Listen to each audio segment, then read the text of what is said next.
With that down, let's move on to our second main topic today.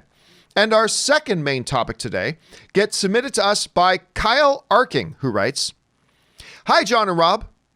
Since there will be no major releases opening in the next month or so, do you think the theaters will just close?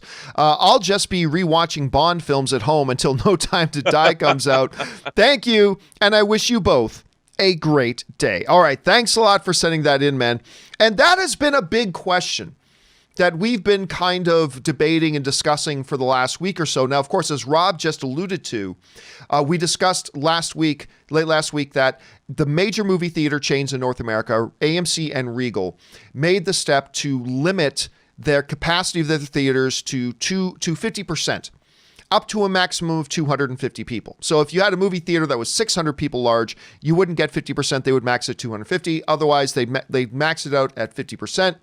Hopefully encouraging social distancing, increasing all that kind of stuff. But the question remained, should they, instead of, say, taking a step like 50% cut, which, by the way, does drastically reduce your odds of getting sick or getting contagious by going to the movie theaters, reducing the capacity to 50% does drastically reduce that, but the risk was still there. And so the debate emerged and came out, and a lot of us discussed, and Rob, I know you, me, and Aaron even hung around a bunch after the show discussing about the merits of still having the movie theaters open or not. And so the question became, should theaters just stay open? Now, in relation to the last topic we just discussed, the theaters took a beating this past weekend, making the lowest amount at the box office in over 20 years. Still managing to pull together $55 million, but still lowest that they've seen in 20 years. Should the theaters close down? Well, in some parts of the world, we already knew that that decision was being taken out of their hands, but now it's come home.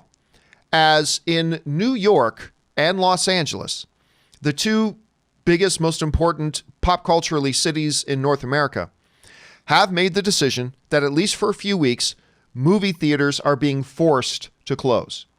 Movie theaters are being forced to close.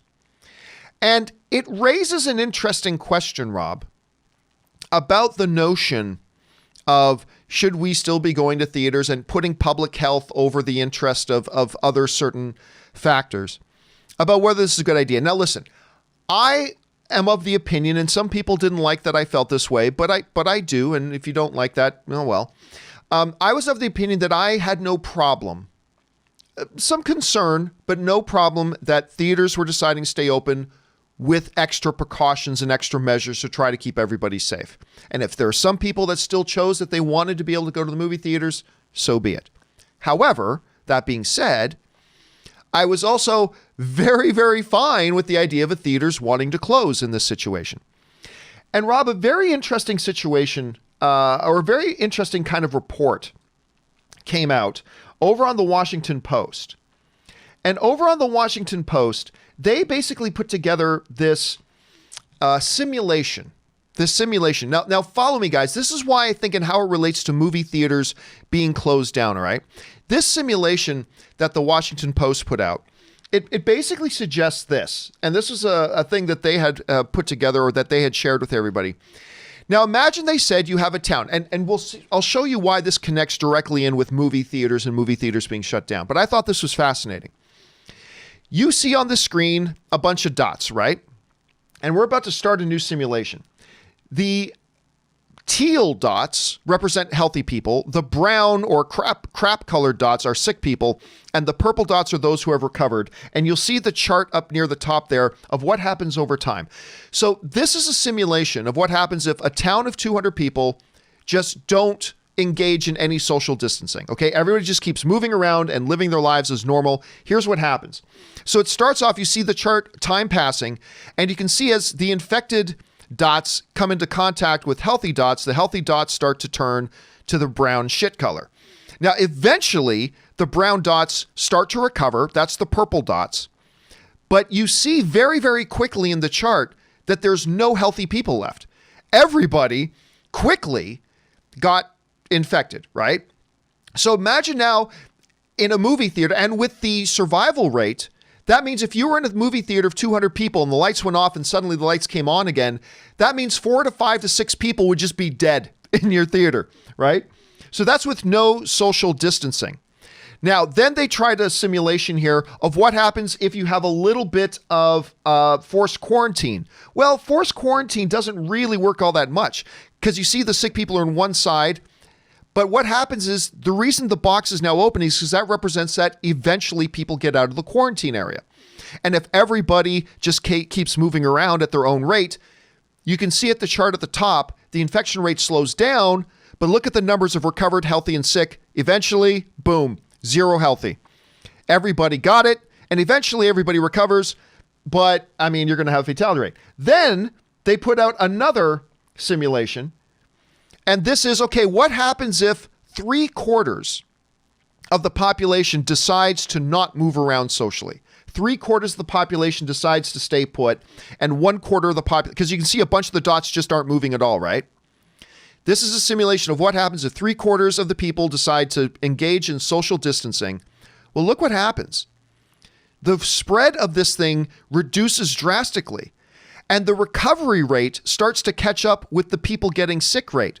Now, watch what happens by the time the time counter runs out.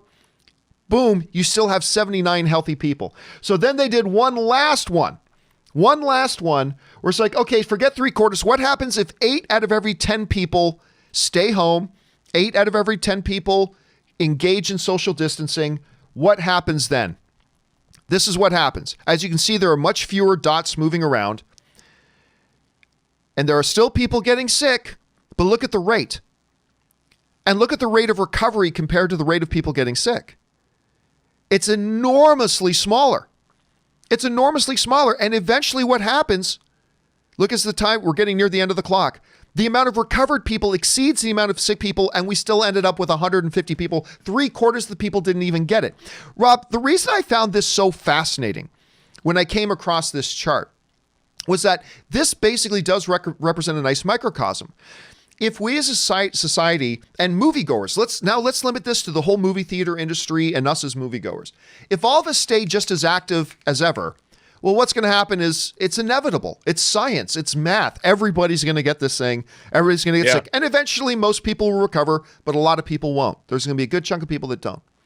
But when a bunch of us engage in social distancing, say, you know what, we're going to completely minimize our movements for a couple of weeks.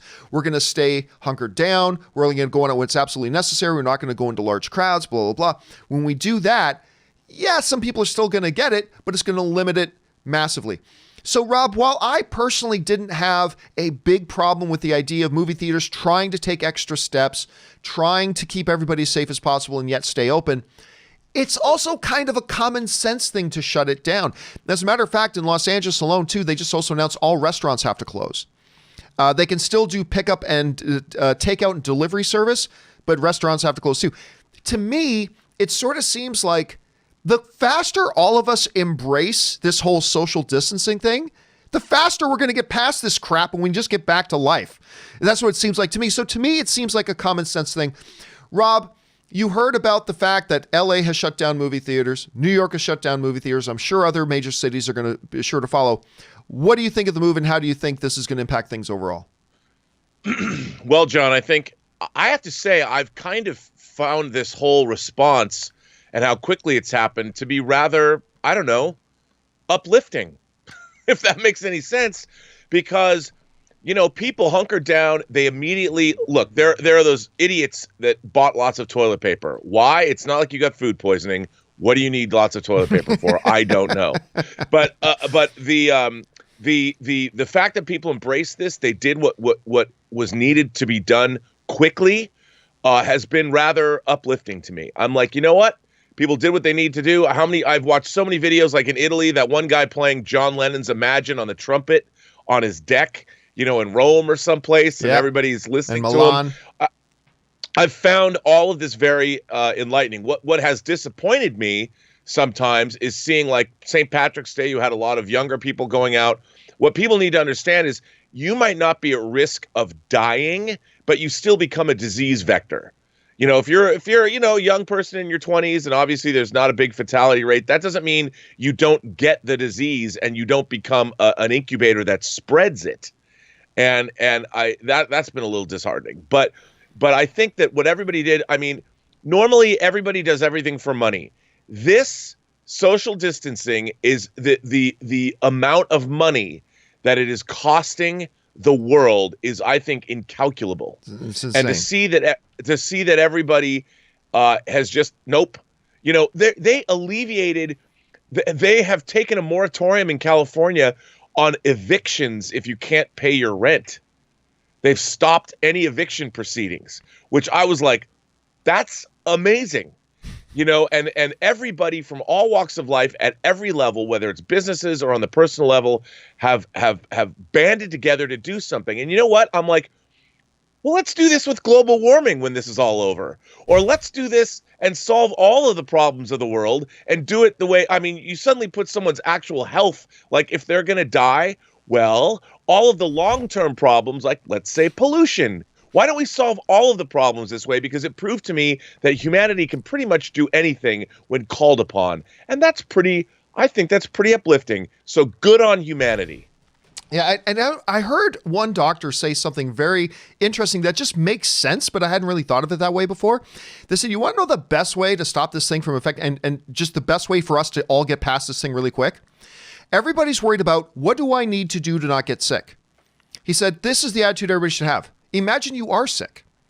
Let's just assume you've already got it. How are you going to conduct yourself if you've already got it? Well, most people aren't assholes. There are a lot of assholes, but most people aren't assholes. And most people are going to be like, man, if I'm sick, I need to make sure I don't get other people sick. Like, that's how most people would think. If I'm sick, I bet most of the people watching this show right now, everybody at home is like, no, if they were sick, they would go, you know what? Oh, geez, I do want to run and go some of the movies, but I don't want to get anybody else sick. So I'm just going to stay at home and wait this thing out. If more people took on the attitude that I've already got it, we'll probably beat this thing a lot faster and get back to life. Maybe instead of like 2 months, maybe get back to regular life in like the next 3 to 4 weeks. I don't know. Anyway, I'm not going to pretend that I'm a doctor or anything like that, but it is interesting seeing a move like this and how it does directly affect the movie theaters and the movie going industry. And listen, I said it before, I will say it again. This whole thing, there's no good way to sugarcoat this. This is going to be cataclysmic for the movie theater industry. This is going to be all of Hollywood, John. Oh yeah, all of Hollywood. But, we've talked specifically about the theaters and how they have a razor thin profit margin as is. There's going to be a recovery time needed here for the entire industry. That's for sure. Guys, question is, you hear about the closing of the theaters. What do you think? Do you think that's maybe going a little bit overboard? Or are you thinking, no, that makes total common sense? How do you feel about it? Jump down to the comment section below and let us know your thoughts. All right.